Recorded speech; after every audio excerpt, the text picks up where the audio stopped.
Welcome everyone. Today we have a new episodes and we learn very interesting things about White House, about American politics, and most importantly, we will introduce a think tank for American politics. He is Dr. Bill Trezevant. I want to introduce Dr.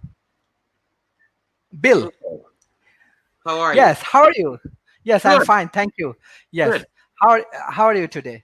I'm doing well, and thank you. I'm very honored to for the invite to be on your show, and I hope I can help our audience learn a thing or two. But thank you again for having me today. I really appreciate it. Thank you, sir. Thank you, sir. Actually, you joined with us. We are really, really happy because people like you, those who are very experienced in policy, politics, and a lot of American issues. So today we're going to learn about the White House from you, about the political issues and other things. So before that, can you please introduce yourself? I saw your LinkedIn profile. Uh, Actually, you are very experienced, very well, experienced. Yeah. well, I appreciate that, and thank you. Briefly for our audience, I'm an attorney, an American attorney. So my profession is the legal profession. Over the years, I've held various positions, but I've been quite active in politics. I've been working on political campaigns or around political campaigns for about 30, 35 years. I initially began with local congressional races and then some state races. And then I went on to run a think tank called the Institute for Politics, Democracy, and the Internet. And then from there, I worked on three separate presidential campaigns back in the mid 2000s, and then most recently in 2012. Since that time, I have just kind of gone along, and now I happen to have the pleasure and the honor of working with IBM TV on the program American Politics, where we interview people and talk to them about the nature of American politics, what they see as emerging trends or issues that are significant enough that may impact either the election and or impact the rest of the world. Because as you know, Sharif, we for better or worse, we're all interconnected in this world. And so what happens here affects Malaysia, and what happens in Malaysia can have a ripple effect here in the United States. And so there's really no way around it. Mhm. Excellent. Sir, basically, we have huge interest about US politics. Hmm. Let's say in Asia Pacific, Asia, there are many youth, many people like USA. Politics has, especially presidential election, has different image around the world. Even I'm actually from debating community. Even we do a lot of debate in Oxford Union, in Cambridge Union, in World Debating Championships.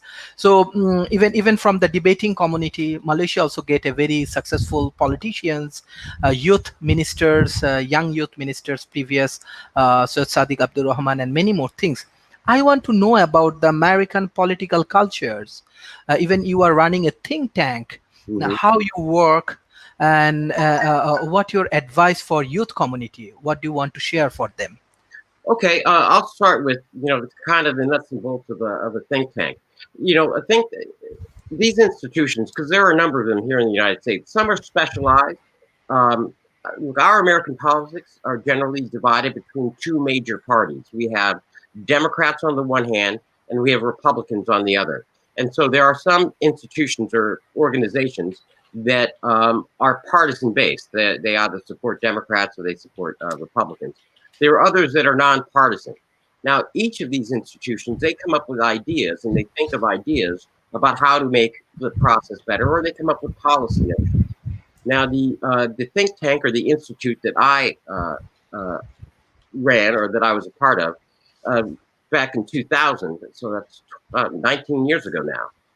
That was when, believe it or not, the internet was still emerging, and you didn't have online political campaigns, and we certainly never even thought about videos online. And so, what we did at the time was we came out with model policies that we distributed to both political parties and candidates free of charge to help them understand how they can set up a truthful, accurate, and persuasive website to start with campaigning.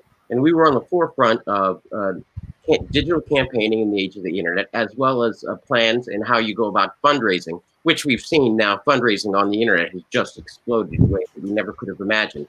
20 years ago. So with the think tank, it's more of trying to be a step ahead and saying, where's the world going to be? What are the problems that we have now, and how might we be able to address them with creative policies? Now, that's with regard to a think tank. So think of it more as a guiding light, or people saying, here's a theory, here's an idea, this is how you can do it. Now, turning my attention to your other question about today's youth, I think it's well, I think it's fundamental and just immensely important around the world. I know that here in the United States, we tend to uh, well have a singular tunnel vision about our own importance. However, um, the youth in the United States, which oftentimes is on the leading edge of driving change in society because they want to see something better. Generally, they're more idealistic, and so they're the ones that don't have the energy, and they're out there protesting in the streets. However, the same is true for youth around the world, and this was most recently highlighted when we look at this past summer of the Black Lives Matter movement.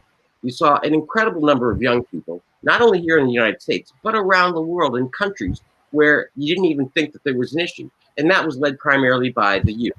More a little bit farther back, the environmental movement was headed by a teenager when she went to the UN and addressed the UN and told people that we had to wake up and actively deal with climate change. That was a youth movement. And then when we talk about the various reforms in major countries around the world, invariably it leads with the young people taking a stand first. And so in that regard, today's youth, they really are at the forefront, because what they do is they cause some of us, I'm a little older now, although I still think of myself as young, but the thing is that sometimes I just may not see what they see. And it's important that because they bring a very real and different perspective to any kind of debate. And so for my generation, it's really important for us to at least understand what they're doing, because quite frankly, they're the ones who are the least powerful, but they have the voices and they have a perspective. Our generation are the ones that are in power and the ones that can affect the change. And really, it's through that kind of partnership that you can make significant changes in society. But sure. Thank you, sir. There are some audience response. Humaira Tanzila, she said, "Hello, sir. Thank you for joining these sessions. We all feel honored." I think the audience are observing you, and maybe they have question. If you have any question, I think he can give you the answer. Sir, a long time you involved with politics, as well as you have engagement with the Americans, like this White House and the different kind of aspects of these things. My question is that even in recent years, many of the youth people, they are not feel interest about politics. They said there are a lot of challenges, lot of negative things. I do not want to build up my careers. But my personal opinion is that politics need more talent people. Yes. Politics need more productive people who can contribute for their nations, who can contribute for their community. So what's your opinions and what's your experience from this politics, and what you want to share with us? Okay, well, I think and you raised an excellent point. And there are a couple of different observations that I would make. The first of which is this: is that we often tend to generalize, and sometimes rightfully so, sometimes not. But you're right. In American politics, there is a vast number of people that are turned off by the mudslinging that goes on in politics. And first, I want to say this, that just by way of context, it's not just American politics, but it just generally tends to show up whenever you have a political campaign with people running for offices and stuff. What we all say is that we want a candidate or the parties to address the issues, that we want a heightened kind of discussion, one that appeals to argument so that we can make informed decisions. However, when candidates actually do engage in that kind of process, people tune them out because it's just dry stuff. They just don't like hearing about the marginal tax rate or whether or not we have enough money in the budget for police. I'm reminded by a colleague of mine Nick Pravada, Palavita, he indicated that the business of actually being a president or being in government is actually just making sure that the trains run on time. It's actually a very, very boring job. It's about repairing bridges. It's about making sure the buses are there. It's about making sure that the social safety net is there. And all that stuff is really, really boring. Now, here's the challenge. The challenge is a candidate comes in. You have all this dry policy that they want to talk about the future of our respective countries. But then you've got the American public that just kind of wants to see it as entertainment. So what invariably ends up happening is that people call each other names. And then we tend to reward those people that can come off with the best 30-second line, calling the other person a name or making fun of them because it makes us laugh. Now, at the end of the day, making us laugh is not going to give us a better country. It's just going to make us laugh for a shorter period of time until we wake up and realize later what a mistake we've made. And I think on that point, that's kind of where the United States is right now in terms of the electorate being so divided about this current election. But I will say this: from time to time, at least historically in the U.S. politics, there have been breakthrough moments. Most of the time, the campaigns are about a race to the bottom. And it's about how can I divide America and how can I divide you from her and her from him and me from, my brother or sister. But every so often there are campaigns of hope. John F. Kennedy in 1960 was a campaign on a campaign of hope, an optimistic spirit, the new frontier. Ronald Reagan, when he campaigned on a message of hope. Barack Obama, Bill Clinton campaigned on a new day and a message of hope. And Barack Obama came in and campaigned on a message of hope. And inevitably, when you have those kinds of campaigns, hope always wins. Because at the end of the day, and it doesn't matter what nation you are from, and it doesn't matter what country you live in, that you will always vote for your hopes and your dreams, not just for yourself, but your children. Those campaigns always win. But they come along so rarely because it's so much easier to call the other person a name or to make fun of the other person than it is to debate the drier policies. Now, with that having been said, this is what we know to be true. We can either go by the wayside and scrap democracy, okay, and try some other form of government, which we see examples of around the world, which has led to some really unfortunate results. Or we can complain about democracy and yet still keep practicing democracy.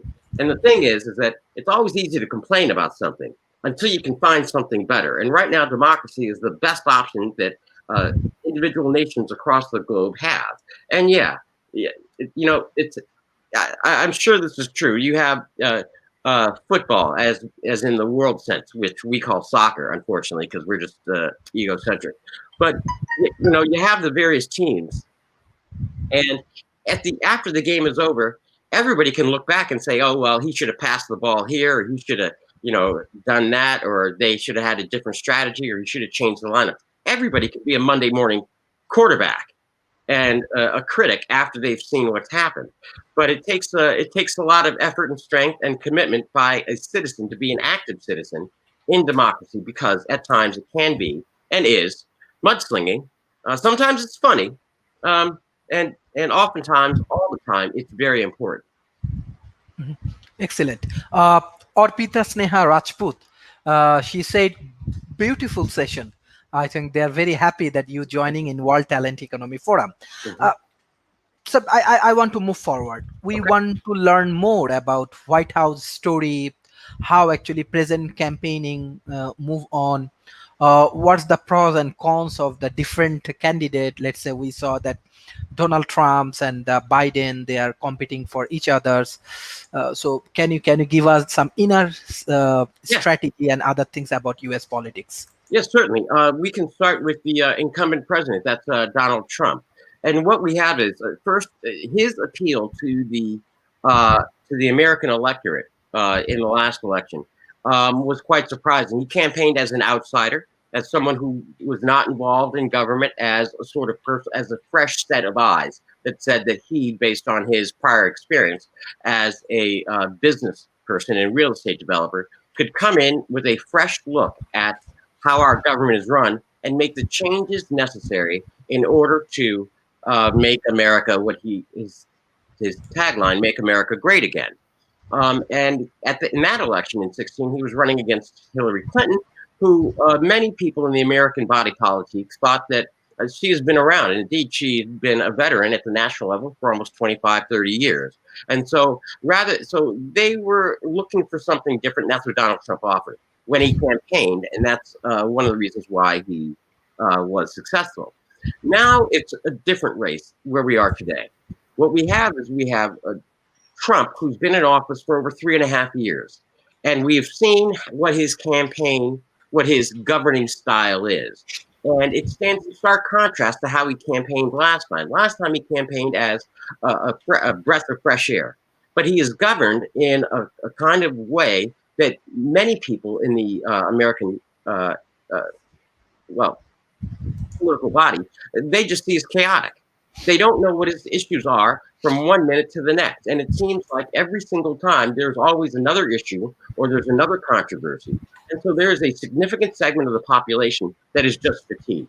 That is to say that they just want to get back to a life when, they really just didn't have to listen to the president of the United States. And it wasn't in their living rooms every day. They're just tired. Now, there's another segment, that is to say the Trump supporters, who believe that everything that he's done has been good, and that the voters who are upset with him are just mad because he's being so effective. And if more people would listen to him, then he would do well. Now, Trump's credit is that he is, in some respects, an effective communicator to his base population. He has a strong, sustained base that has never wavered below 35% of the electorate. And that is a floor. He's been as high as 46, 47. Of course, it takes 51 to win, but he's never been below 35, and he's always hovered around 46, 47. And that just shows that, notwithstanding everything that people are critical of during the last 3.5 years, that he's been an effective communicator to his base. The question is, can he, with his current policies and all of the controversies, bridge that gap between the 40% and the next 11 percentage points, which would get him to 51? And that is where the controversy lies. Now, on the other hand, what we have is the Democratic candidate, Biden. Now, Biden is part of what we would call an establishment candidate. He's been around for a long time. He has a long record of service. People know where he stands on the issues, and they've seen him in public office before, most recently as the vice president of the United States. And for the people that support him, he represents stability. That is to say that the people won't wake up and they won't see, or they don't expect to hear from him, all these crazy gyrations and the movement from issue to issue to issue to issue, and all this instability and arguments back and forth. And things like, just misstating the truth, or in this case, Trump playing down the COVID virus very early on here in the United States, or Trump's handling of the coordination of the medical response to virus, and all of that stuff.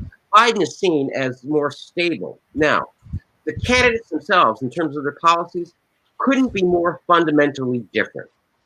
Trump has been, with his policy of America First, has become more of an isolationist president. And turned America more towards isolation, with increased tariffs on the economic front, particularly with our economic war with China and the battling and the scrapping of trade deals. In Malaysia, your audience is quite aware that, at least under Obama 4 years ago, the world was at the very edge of getting the Trans-Pacific Agreement for trade. But Trump came in and scrapped all of that, and there's been no kind of proposed trade agreement that has stepped into it. Now, that is an example of his foreign policy that essentially says, you guys are all out on your own. America, we're going to do our stuff all by ourselves. But what you'll find is, and particularly in Malaysia and in the Asian Pacific, is that China and Russia have stepped into the vacuum created by the lack of American leadership. Now, with regard to the historical roots of American leadership, America has always been at the forefront in terms of having the credibility to put together economic trade deals to create globalization through common agreements, which has stabilized the world. Now that we're not doing that, you see the kinds of the kinds of results that we're getting. So Trump's foreign policy is essentially, you guys go do it on your own. We're going to do it ourselves. In contrast, thank you. In contrast, Joe Biden comes from the more centrist view of American political school of thought, which says we ought to be actively engaged in the world and that we should be engaging the world as partners, working on treaties where we can, leading where we must, but making sure that everybody understands that we are all coming, treaties, that we're all coming together and to serve a common issue, whether it's hunger, whether it's devastation by natural disasters, whether it's this pandemic. And even on that, with the COVID-19, Trump has pulled us out of the World Health Organization and has refused to cooperate with the United Nations and other international organizations on a coordinated plan of attack. Biden would take the exact opposite position. That gets us to the internal economy. Yes, actually, I can, Anika, and I will get to that in just 1 second. But in terms of the economy, Donald Trump's notion of the American economy is whatever is good for the stock market, and as long as the stock market is going up, then that's fine. Then America, by definition, is good. Except here in the United States, our stock market no longer reflects the health of the economy. Yes, it's an index of the relative health of economic health of various companies, but it doesn't have the necessarily same direct correlation to how people are doing on Main Street in America, like with small businesses. So Trump focusing on the Dow and saying, well, because the Dow is up, therefore America is doing well, does not quite connect with the experience of the average Americans. Whereas Biden takes the view that he wants to invest in the middle class, invest in jobs like rebuilding roads and infrastructure and things of that nature. Two very, very, very different views of the economy. And of course, at the end of the day, Sharif, as you know, as a professor of economics with your own show, the School of Economics, you understand that certainly governmental stimulus in infrastructure ultimately rescues an economy and produces jobs, which therefore gets the economy going.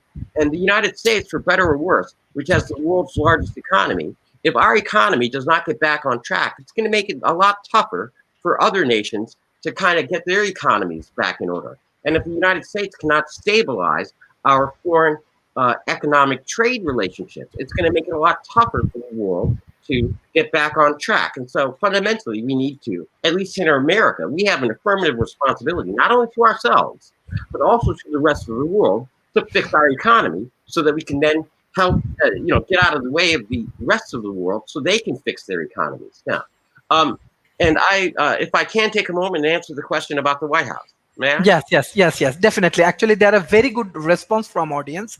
Noor Fazrin, she said, greetings from Malaysia. Glad to be here, that I am watching these amusing stories from great minds. Thank you. Mohammad Shohel Rana, he said, we are glad to see you, Mr. Trezevant, on today's show. I hope we will enjoy a nice discussions. And Onika Shams, her question is that, sir, can you please tell us, is there any reason for the name White House, or it was first painted Yes, white? Thank yes. you. Actually, I can tell you the White House is actually made out of limestone, which Mhm, is a naturally white, but more of a yellowish white. And mhm, so that was its natural color, and it stayed that way, unpainted, just in the natural color, until the war between the United States and Great Britain, the War of 1812. And during the mhm, course of that war, the British soldiers actually invaded and occupied Washington D.C. And one of the things they did was they took over the White House, and then they burned the White House. So the entire interior structure of the White House went up in flames, and all that was left was the exterior stone masonry, because that didn't burn. But what it did do is the fire left scorch marks on the exterior limestone, and no amount of cleaning or scrubbing or anything else could get those charred marks out of the stone. So instead, they came up, they mixed limestone with a water-based mixture and came up with a limestone-based white paint. And they painted the White House white. And so every 10 years or so, it's gotten a little longer now, 15 years, because the quality of the paint has increased. But the White House gets a complete makeover and gets painted white. And then From that, it was termed the White House because uh, former President Theodore Roosevelt, when he moved into the White House after the passing of President McKinley, the White House was referred to as the Executive Mansion. And when Theodore Roosevelt took a look at the stationery, he decided that it was a more appropriate name to name the building the White House. So it first was painted after the War of 1812, and the name changed in 1902-03 from the Executive Mansion to the White House, and that's what we have to this day. Mm. Thank you, sir. Thank you, sir. This is very interesting. Like, you are a very good political analyst, and you have a very good predictions, and you always full time you involve with political things, and you analysis and you meet with different senators and political figures. Mm-hmm. What will be the result for November elections? What your predictions? Oh, okay. Well, okay. I think a couple of things. We're going to end up either with a razor thin election, or it's going to be a blowout one way. Now, the blowout would be if, uh, as the polls seem to indicate, if the Biden campaign continues to gather strength. And then we could easily see a blowout electoral college win. We would see Biden with the majority of the popular vote. But as you know, it's not just the popular vote; it's also the electoral college, and that's the state by state results. Um, so if the trends keep continuing, it would be a decisive victory by Joe Biden. However, the American public and the voters are really interesting. And this year, because of all the things that are going on, that it's going to affect turnout. We have the social distancing.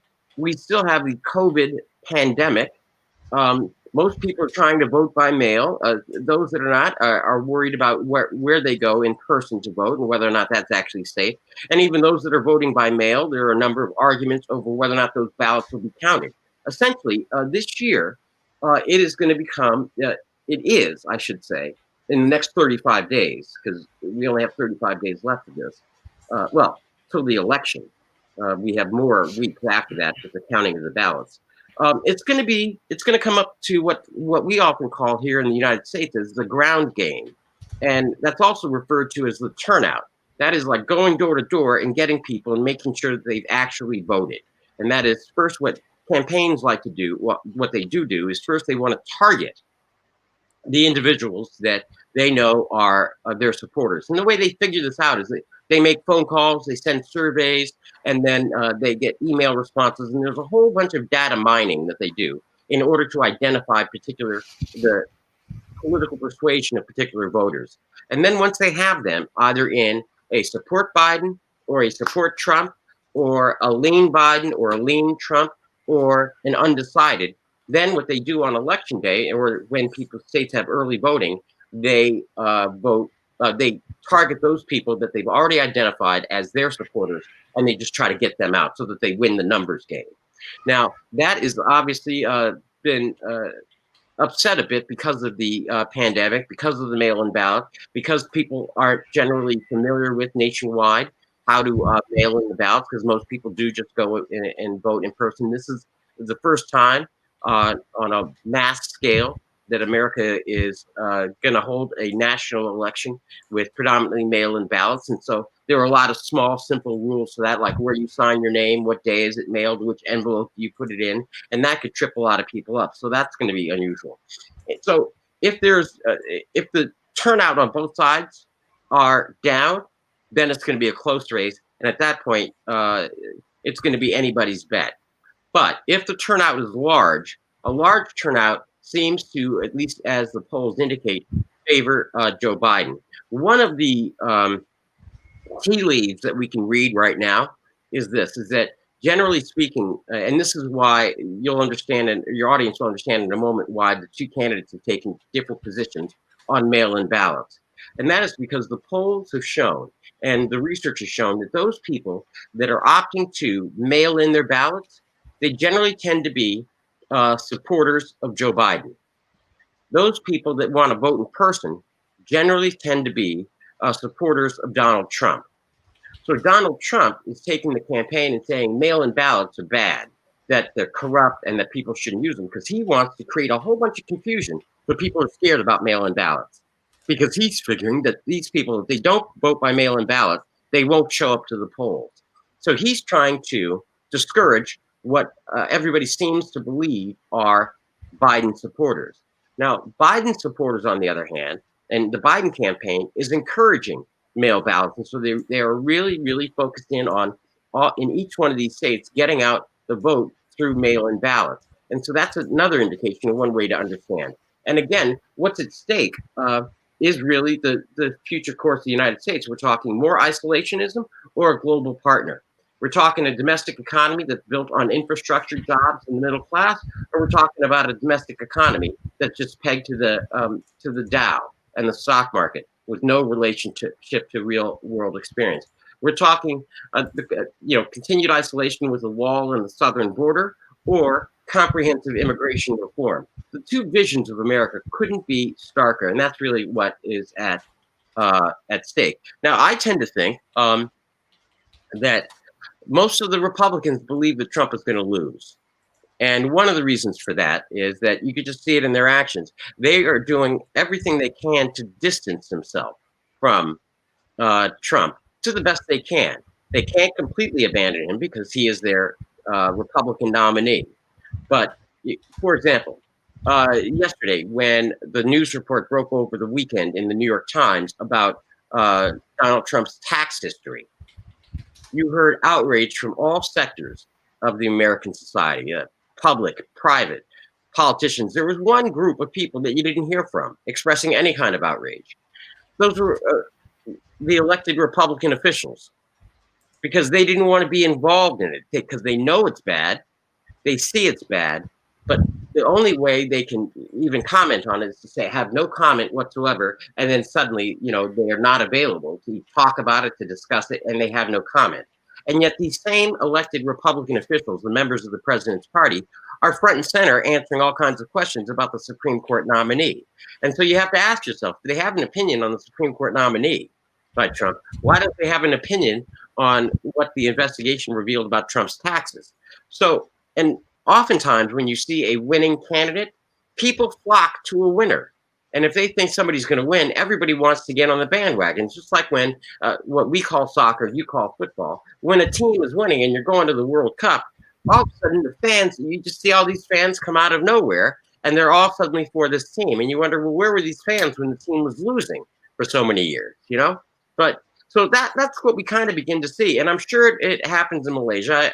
I know it happens in your native homeland of India, that, there is a general spirit and an attraction towards a campaign that's gaining ground. Now, what I will say for our audience is that tonight's debate is going to be really significant. I want to be clear, and I want to lower expectations for our world audience, and that is this: that I don't expect there to be a whole lot of policy discussions. I don't think that we're going to be talking about the marginal tax rates. I don't think that we're going to be talking about the finer points of monetary and fiscal policy. I think there are going to be some zingers, and everybody's going to try to play, gotcha with these one-liners that either make somebody laugh or catches somebody off guard. But here is the thing.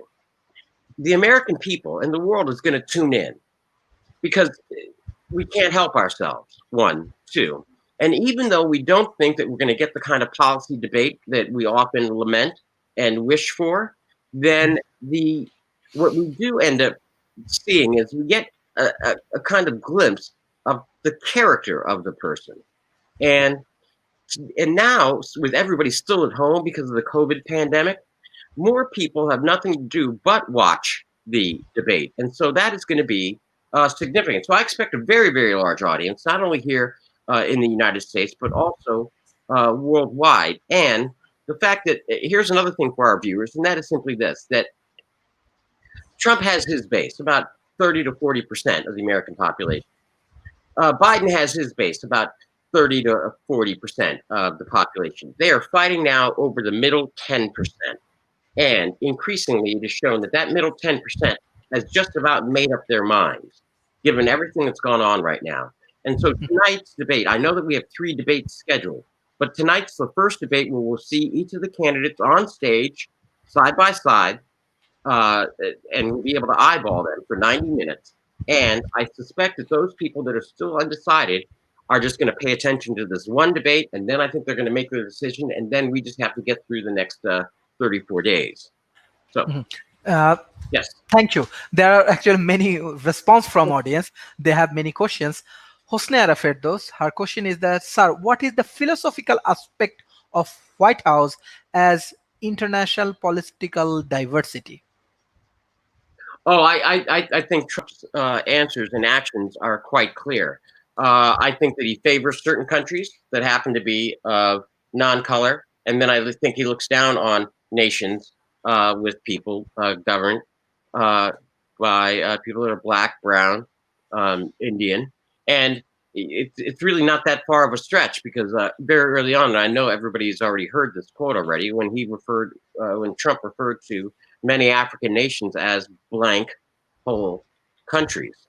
Mhm. And then when he talked openly about encouraging more immigration from white Eastern European countries and cutting the flow of immigration with his very restrictive immigration policies targeted towards the Middle East, Muslims, Hispanics of all lineages, as well as Asians, Chinese, and things of that nature. So it's I don't think that there's anybody that honestly debates that he is an isolationist and does not believe in the merits of diversity. And what's so interesting is this: is that we all know as professionals that having a diverse world with all of us represented, regardless of skin tone, religion, location, or any of that other stuff, gender, in history, makes for a stronger global economy. It makes for a stronger, more stable world. So, in that regard, the people that support Biden see Trump as the complete antithesis of increasing long-term the prospects for peace for our globe. Mhm. Thank you. I want to take another question from audience. His name is Araf Mehras. Mr. Bill Trezevant, enjoying today's discussions. What is the importance of White House to U.S. history as well as presidential election? I think already you discussed something, but if you want to touch this question, you can.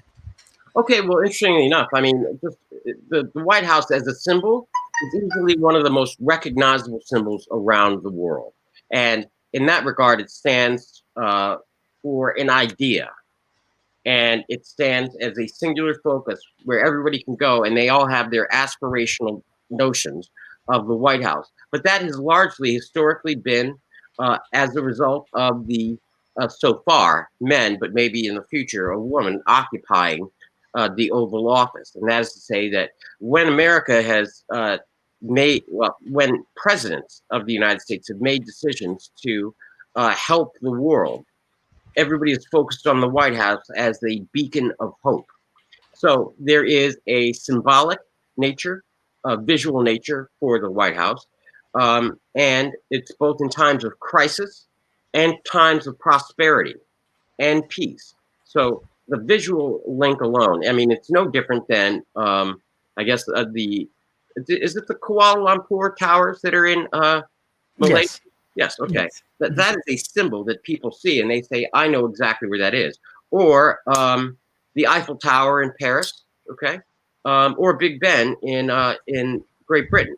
So but it takes on a larger aspect that is here in the actual operation of the government because the economy is so big and because America has a preeminent position in the world when it wants to.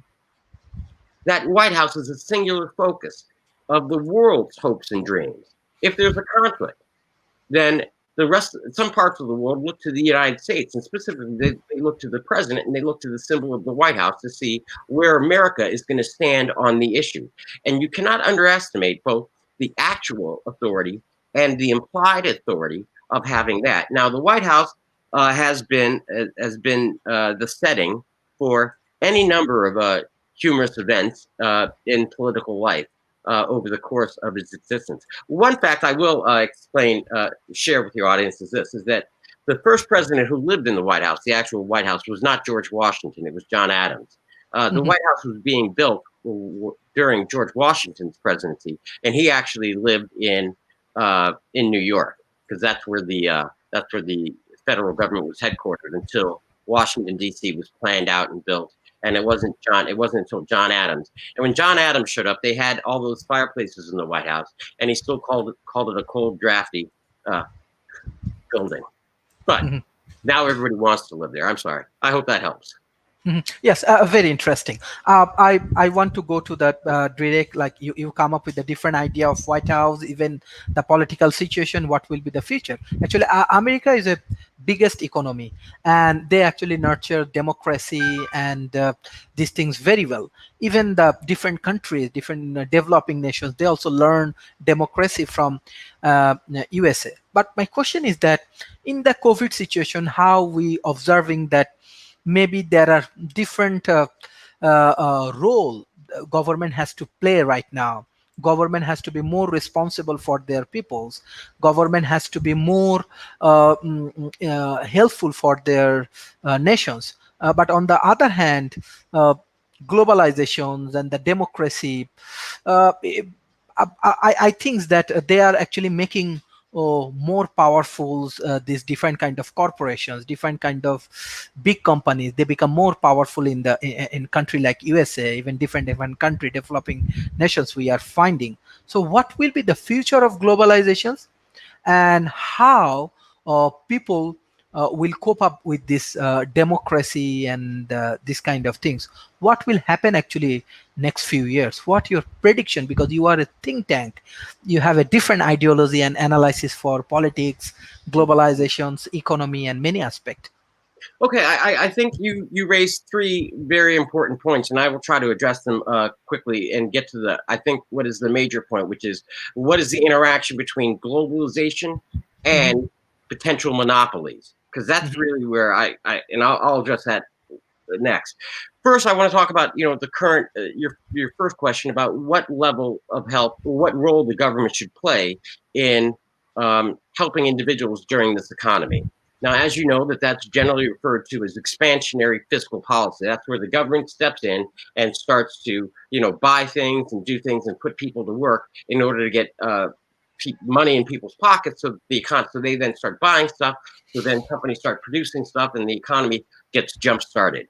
And I want to, on this point, uh, for those out there, I would tend to think that right now, the only way that we are going to get out of either the American mess that we're in currently, and or the world economy, from to jumpstart that, is going to be have to be a systematic, uh, consistent, expansionary fiscal policy.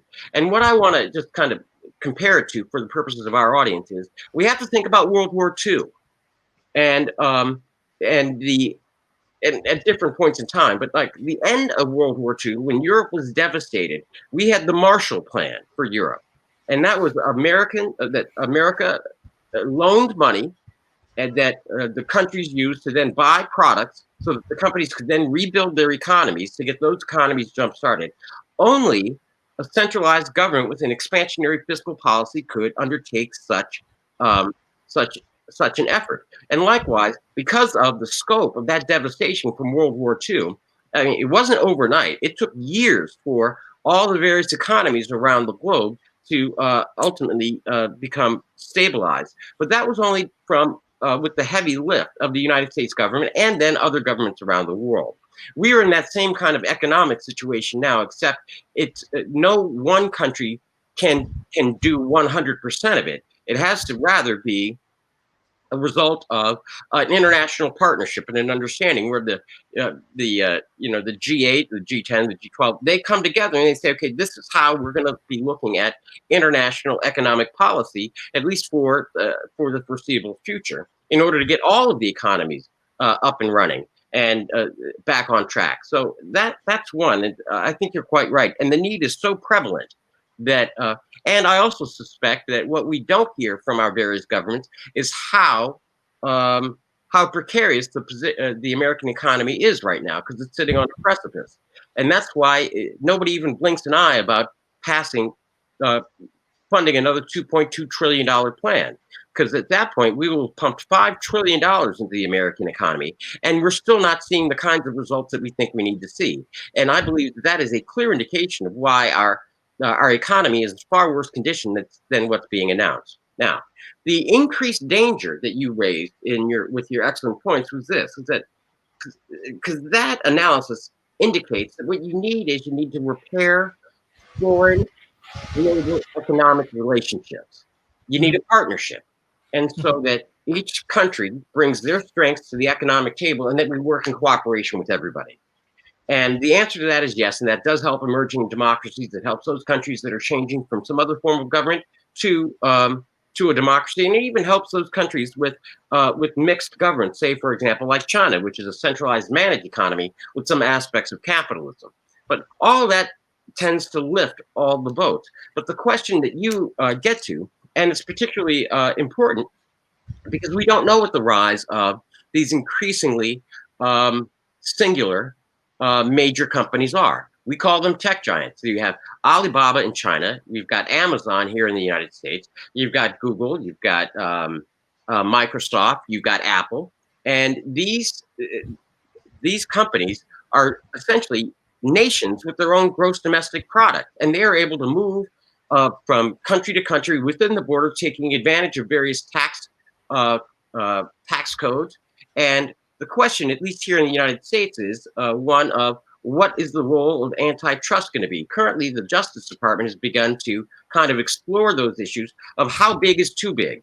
And we were reminded of that during the financial meltdown of 2008 when we had here in America AIG, the insurance company, that had so many bets on so many different things that we didn't even know how entangled it was. And that one company, if we had allowed it to fail, would have destroyed the world economy, which is why it was one of the single biggest bailouts. The question is, are these new companies, and these include companies from around the globe, are they becoming so big that they are going to begin to pose the same kind of danger that we saw coming out of AIG? And I suspect the answer is as more people take a look at this question and look at it globally to see what the power is and whether or not that is too much authority, economic power placed in the hands of so few, whether or not we will then see a backlash beginning here in the United States with regard to laws to try to curtail that kind of behavior, and whether or not we'll see that in other countries. Most importantly, I do want to point out for our audience, and that is Europe has been quite aggressive in terms of taking the lead on managing the kinds of negative outcomes that we've seen from various companies. Most importantly, with regard to privacy, Europe, with its privacy plan, has been leading out front with providing privacy to the consumers far in advance of what the United States does. Now, it could be true that different countries will take different leads regarding this issue, but that issue that you raise, first, we need the global economy to be cooperative. But second, how do we deal with this potentially mammoth intrusion of the consolidation of wealth in the hands of a few? And we'll just have to wait and see. But I think that that's right on the horizon. Mhm. Thank you. Excellent, sir. There are actually huge response from audience. That's why I have to take questions. Mhm. Muhammad Shahinul Islam. I think he's also a journalist. Thank you for your good questions. Mr. Bill, could the COVID situation have an effect on the upcoming presidential election? If you tell us the role of journalist in the White House. Okay, the answer is yes. The At least America's response to the COVID pandemic is it is a it's having a direct correlation because the American election is turning on a referendum, and that referendum is this: that Trump says, okay, listen, I've had the job for 4 years now. I want to keep the job for another 4 years, and I'm good at my job.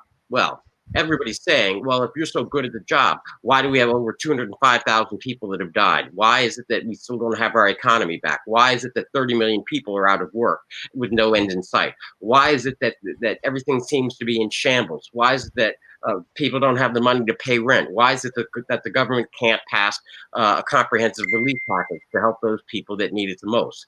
So the pandemic is calling into question everything, all the decisions that Trump has made. And some people will argue wrongfully so. Some people say rightfully so because he's the man in the job right now. So therefore, these questions are legitimate. Some people say it's not his fault. It was beyond his control. However, that's not how the American public looks at it.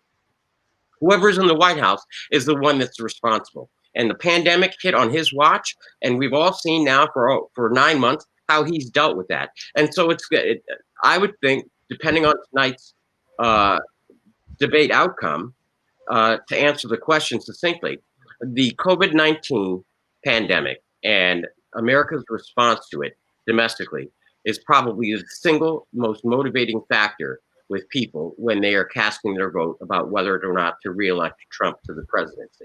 Because the COVID-19 response has affected everything: health, safety, jobs, your pocketbook, where you live, where you learn.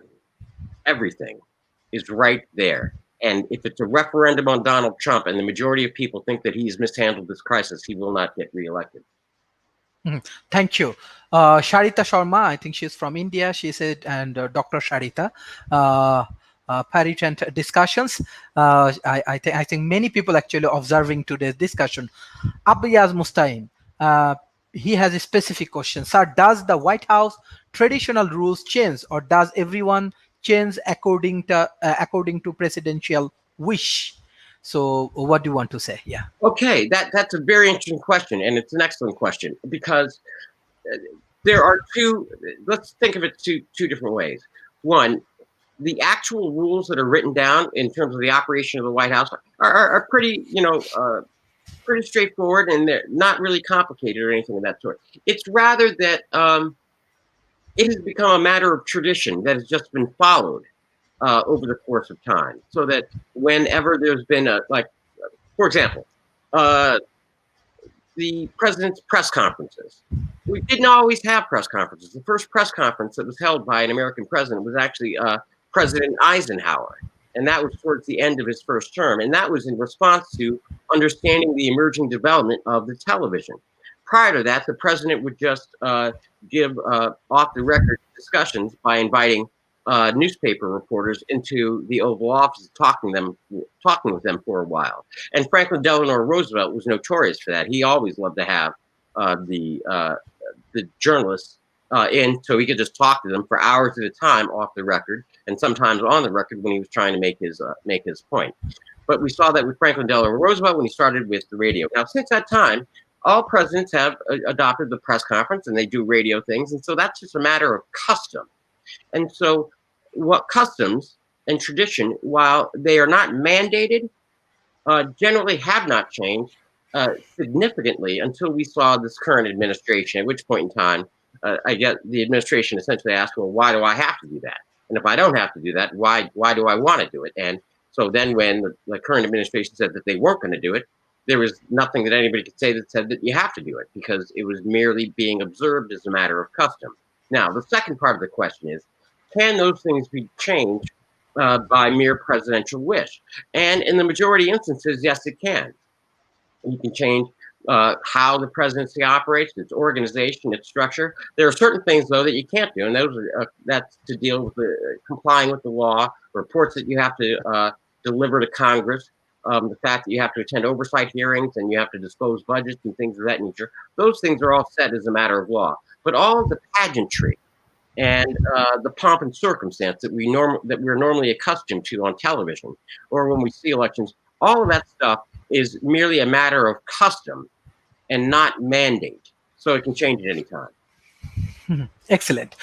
So I want to go for the global relationships and global diplomacy, these things, because this is also very important part for US elections and the US politics. Even last few years, we saw that USA for making global relationship and other thing, except some initiative in Middle East as well as with North Korea, USA president and their diplomat do not play too much of good role in terms of making good business collaborations and other things. And on the other hand, we see that in the COVID situation, there are some tension in between China and USA. And China and USA now, they are two biggest economy around the world in Asia and North America. So what will be the future of global diplomacy? What you want to say about this relationship, the China and USA relationship? What will happen in future? Okay, well, I know what must happen, and so I will start with that and then drill down.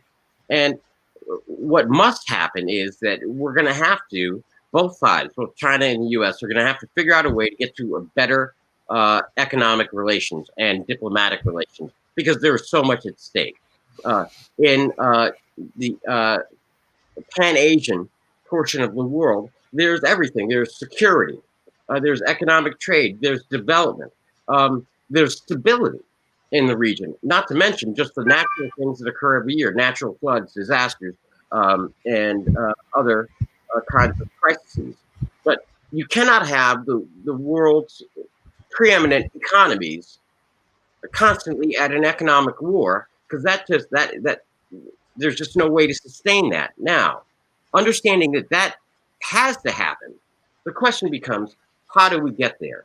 And here I want to allude back to one of the questions the audience asked before, and that is, um, can can the president change things on presidential wish? And the answer with regard to diplomacy is yes, because a different president can make different decisions about the ambassadors that they choose to place in the various diplomatic outposts around the globe.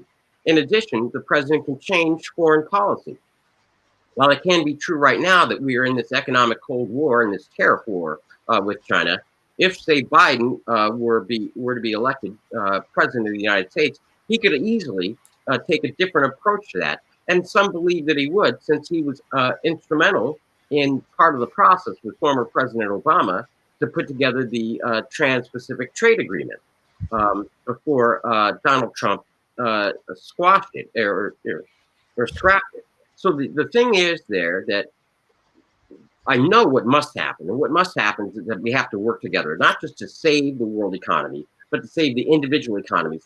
And in that process, fundamentally, it's to avoid war, because when people don't have jobs and their future looks bleak, then they start arguing about any number of things, and that invariably leads to wars, leads to oppression, which is far more destructive and pernicious than a bad economy, because then you're talking about having to replace and rebuild whole societies, and that's just an entirely different thing. But a strong, interconnected global economy alleviate some of that pressure. So I know that that's where we have to get to.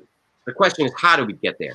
If Trump is reelected, I suspect that things won't change in terms of for the next 4 years. And then in 4 years, maybe the world will look at things differently and have a different opinion. If Biden is successful and gets elected, I suspect Biden is going to have a very, very different viewpoint in terms of global economic relations and diplomacy, and that we will see that from the get-go. One thing I do want to mention to your audience, because it's a little known fact, each administration has already set up their transition groups, and let me explain to you what a transition group is.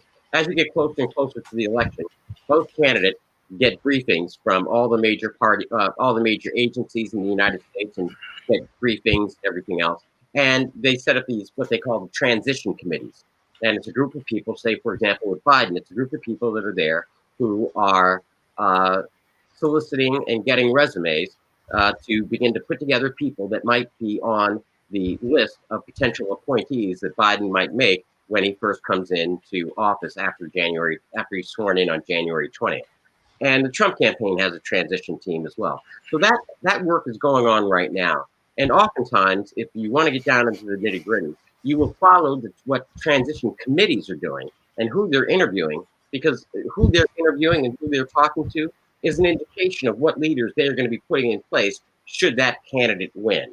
So to understand where a new administration would go, you look to see the work that they're doing right now with their transition team, because those people that are rising in prominence on the transition team will ultimately be the cabinet members that are leading the administration later. And so that's more of an inside tip. So they should start looking for the presidential transition teams.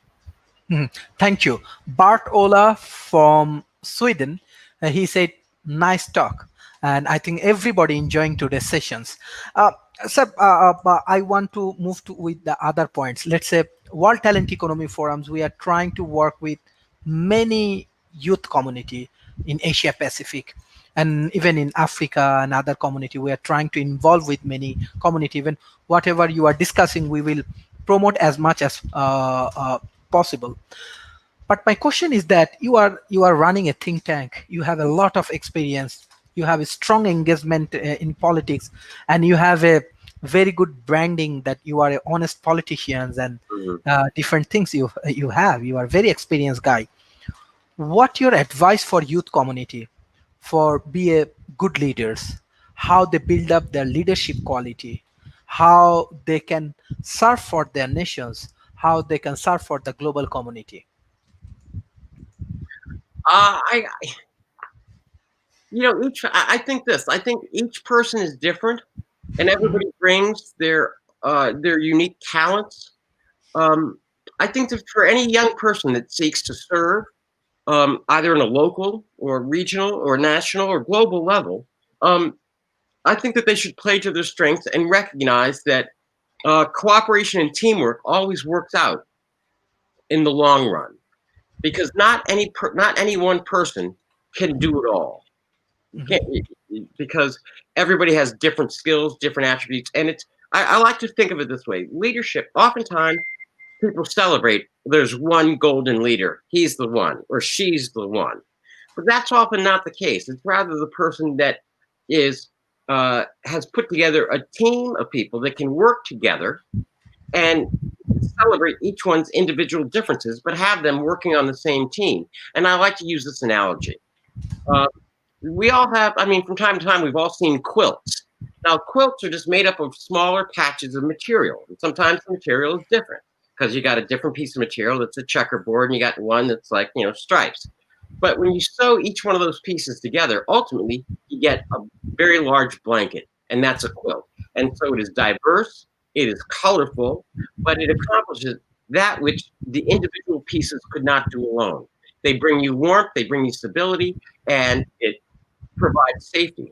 All of us working together, each one of us are like a patch in the quilt. But when we come together, we work. And so for young people, when they're looking to serve, the idea is that one, you want to identify what your strengths are, what you're really good at, and then you go find other people to be on the team, or you join a team with other people that have different skills that they can bring, because you can't lead anything if you're all alone.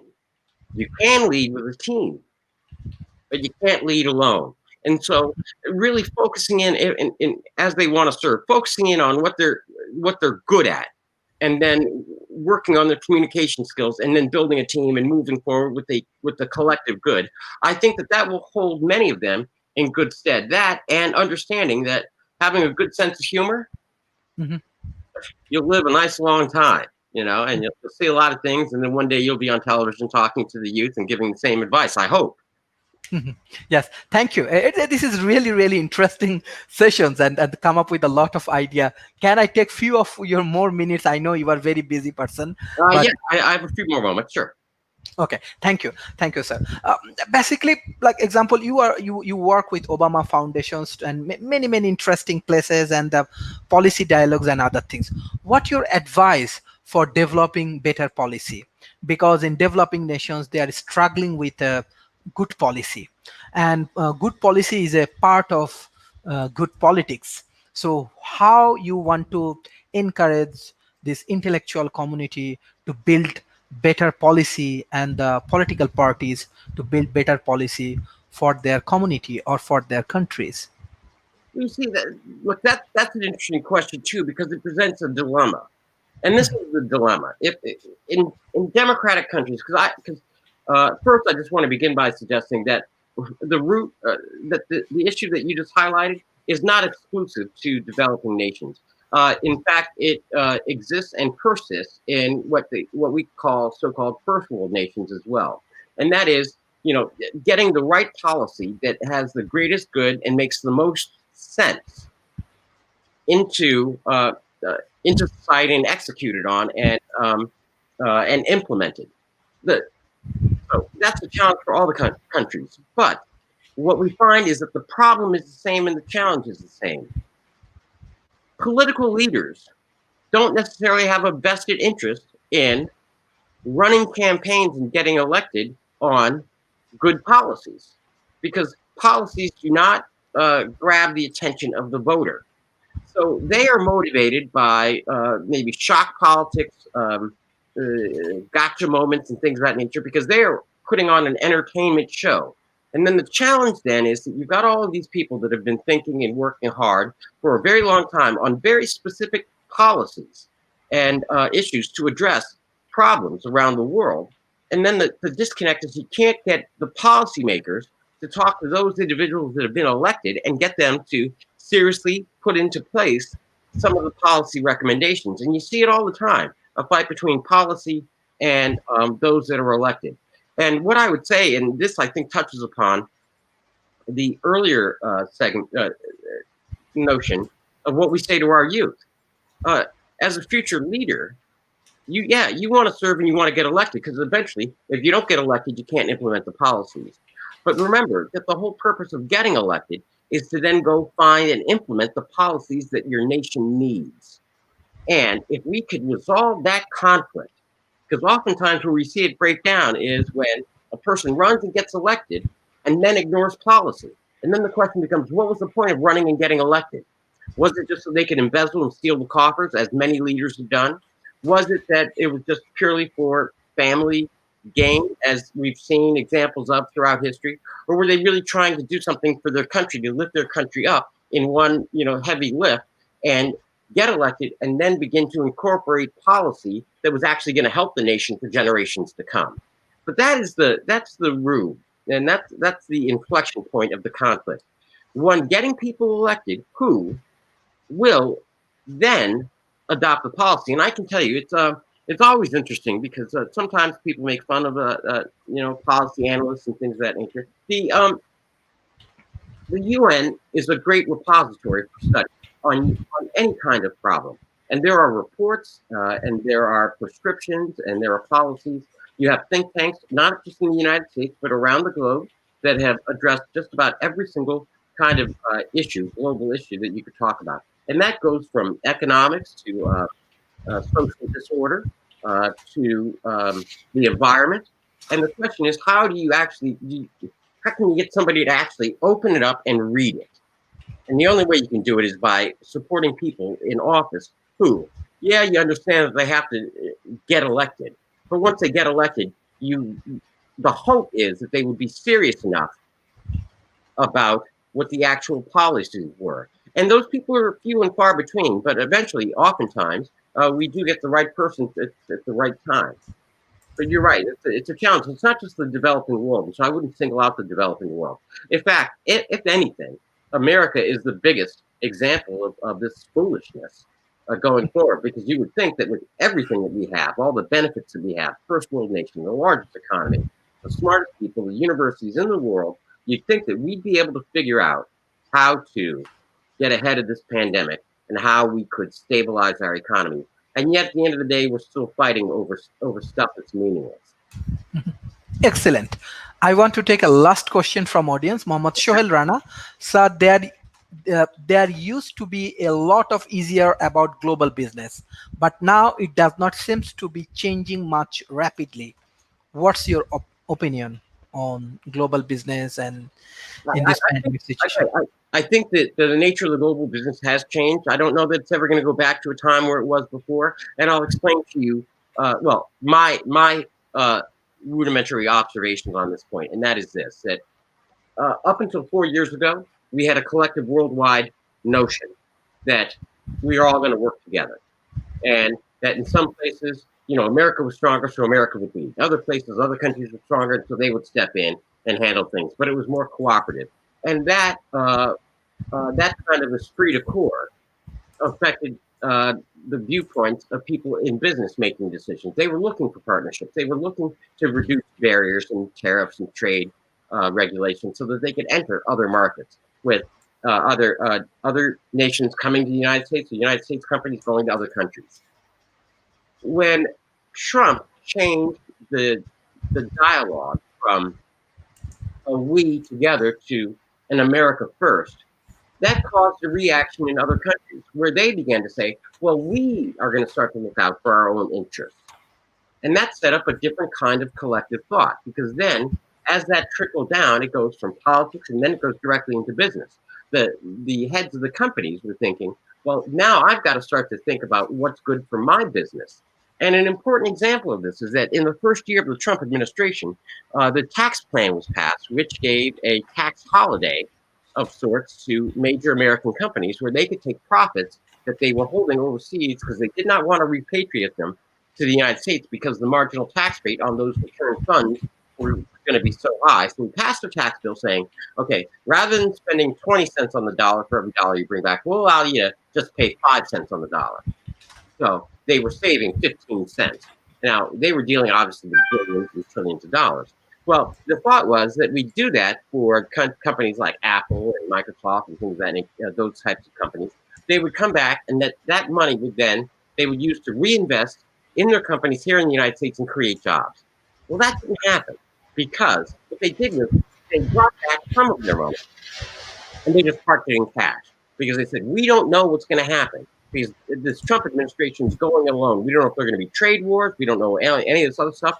And so we have to look out for ourselves because Trump is looking out for this America first thing. We don't know how that's going to affect global relations. And so what you ended up having was you had the change in psychology as espoused by the Trump administration impact the global economy. Now, it's going to take some time to unravel that because people are just going to have to change the way they think. And right now, we've just had 4 generations of people coming through business school and coming through law schools and coming through foreign diplomacy schools, where their school of thought has been seeking to encourage nationalism and to turn away or turn a blind eye to global interconnectedness. And so it's going to take some time for all of that to be worked out and for people to finally believe once again that that is where America is going, in order for other countries to then believe, okay, well, then we are not going to do that anymore. We are going to start to do things.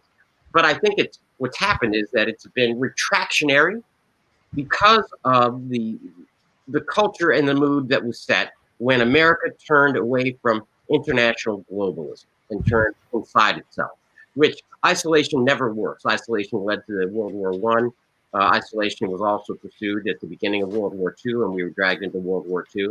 Globalism and America's role on the world stage has proven to be the single most effective role that America can play that prevents wars and gets the economies going and gets the world moving, at least in the right direction from time to time. Thank you, sir. Thank you, sir. Actually, due to huge response from the audience, they have many questions. Still, they are asking you questions. I know you are very busy. I want to directly go for the concluding remarks. And one questions from audience, last question, definitely. Dear sir, will we see a new America through the next presidential elections? Will we see? Yes. Well,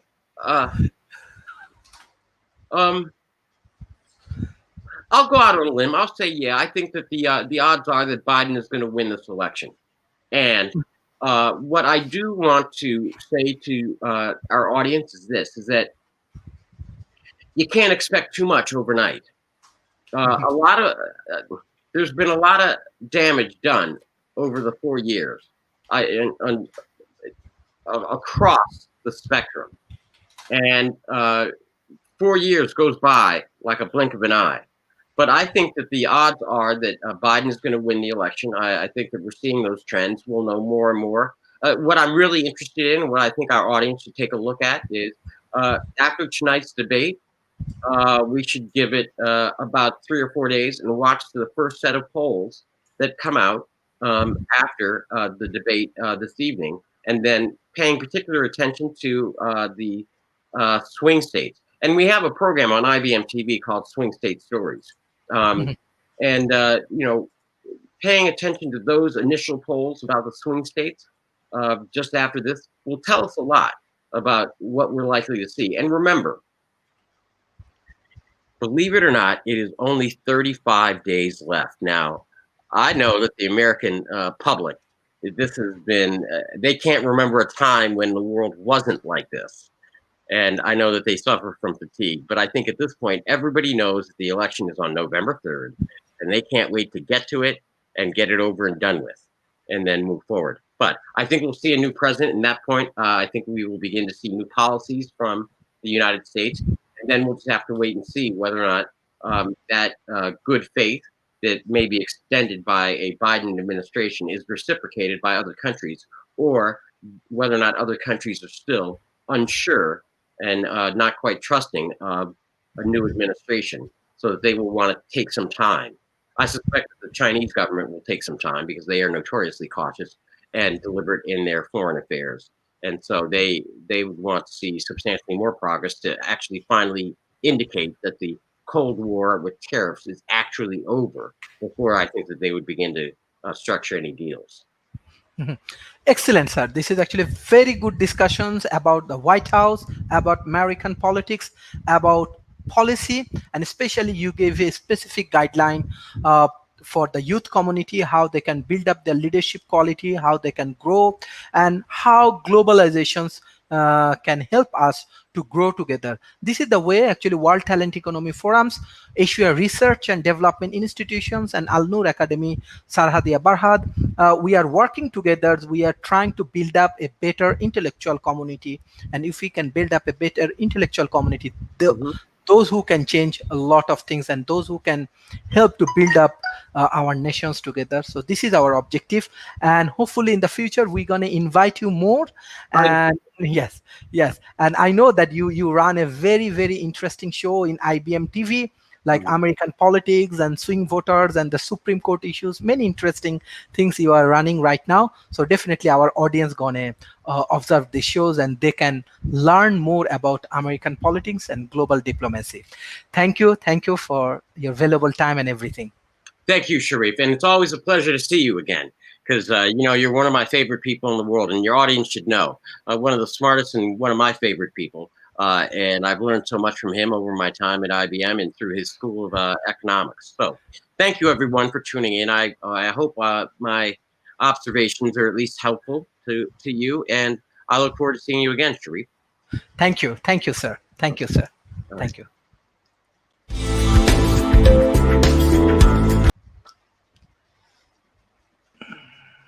Are we all set?